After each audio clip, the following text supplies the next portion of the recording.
Selamat malam atau selamat menonton. Karena politik kita hari ini lebih mirip panggung sandiwara daripada ruang serius untuk rakyat. Saya kasih judul aja biar gampang, yaitu Sandiwara Biru Oligarki.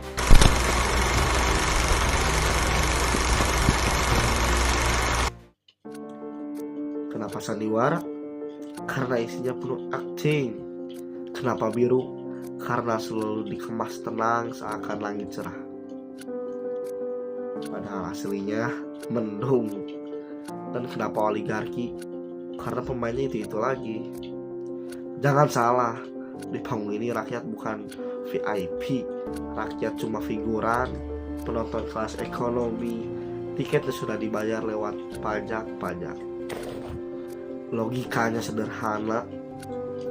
Kalau rakyat makin miskin, pajak mestinya diringankan.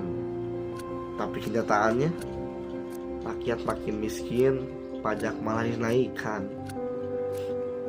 Pasal 23 Undang-Undang 1945 jelas tertulis, pajak dan pungutan lain yang bersifat memaksa untuk keperluan negara diatur dengan undang-undang. Pertanyaannya, keperluan negara atau keperluan oligarki?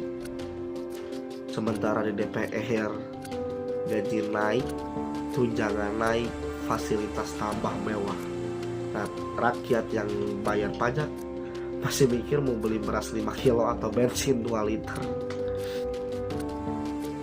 Ini bukan logika negara, ini logika sandiwara. Negara jadi panggung, pajak jadi tiket masuknya. Ya, kemarin kita dengar 17 tambah 8 tuntutan rakyat. Kenapa bisa viral? Karena rakyat sudah muak. Ada 17 tuntutan jangka pendek, 8 jangka panjang. Mulai dari reformasi pajak, stop gaji pejabat naik, transparansi anggaran, sampai pembebasan demonstran. Tapi apa yang dilakukan pemerintah? Deadline lewat realisasi masih ngambang. Rakyat ngomong lantang, negara pura-pura tuli. Montesquieu sudah bilang, kekuasaan cenderung menyalahgunakan kekuasaan. Dan di sini penyalahgunaan kekuasaan sudah jadi sinetron stripping. Tayang tiap hari, jamnya sama. Almarhum Afan Kurniawan tewas bukan karena sakit, bukan karena usia, tapi karena tergilas kendaraan aparat saat demo. Pasal 28 Undang-Undang 1945 bilang setiap orang berhak atas kebebasan berserikat, berkumpul, dan mengeluarkan pendapat. Pasal di kertas beda dengan pasal di jalan. Di jalan yang berhak cuma oligarki. Negara ini demokrasi atau cuma pura-pura demokrasi? Kebebasan rakyat ditulis indah di konstitusi, tapi diinjak di aspal.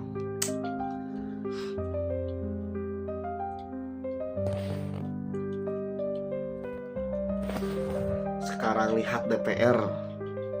Kalau Plato hidup, mungkin dia tepuk jilat. Di Republik, Plato bilang, kalau negara dipimpin orang yang hanya cari untung pribadi, hasilnya bukan negara adil, tapi negara oligarki.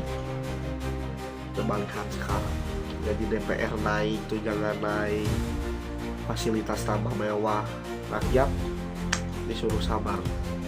Plato sudah kasih warning ribuan tahun lalu. Masalahnya, kita malas baca, dan politik kita lebih sibuk bikin konten TikTok daripada baca filsafat.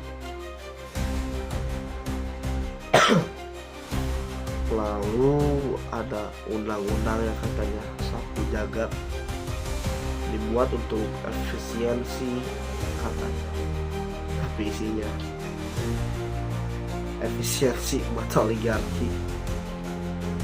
John Locke bilang, tujuan negara itu melindungi hak hidup, kebebasan, dan kepemilikan. Di sini negara justru sibuk melindungi hak oligarki untuk makin kaya. Hak rakyat ya cuma figuran di naskah undang-undang.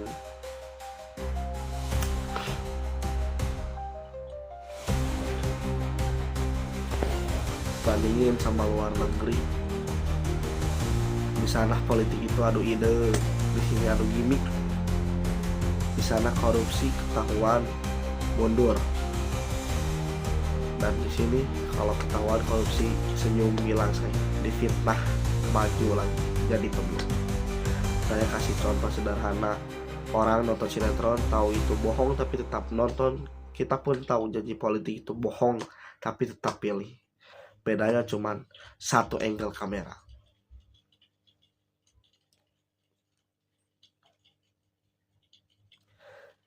Jadi kalau hari ini masih ada yang percaya politik, kita murni soal rakyat, yang mungkin dia juga percaya sinetron punya ending bahagia.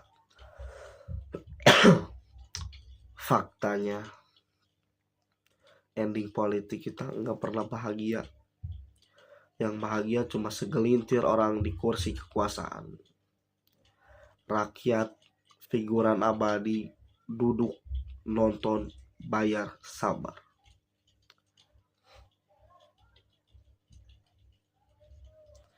Thank you for watching. Ini drama paling laris di negeri ini, yaitu Sandiwara Biru Oligarki. Dan jangan khawatir, besok episode baru sudah siap ditayangkan.